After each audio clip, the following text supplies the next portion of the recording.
មានស្នេហ៍យល់ចិត្តសោះឡាដែលដូរមកទួញយំអូនយូរហើយអោព្រះអើយមានកន្លងថ្មី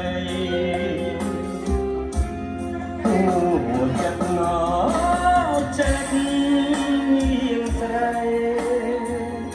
ពីនាងយាយបងគិតតាមិនទឿនបងនាងមានកន្លងថ្មីអោយនាងស្រីប្រាប់សិនបងតាមមិនត្រឹមជាស្រី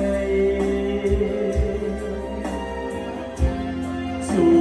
សាឡាសូមអរជួបស្រីចិត្តពីរបី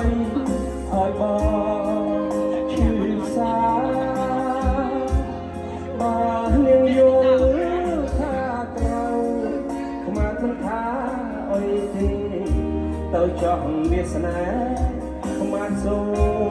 មជូនពរ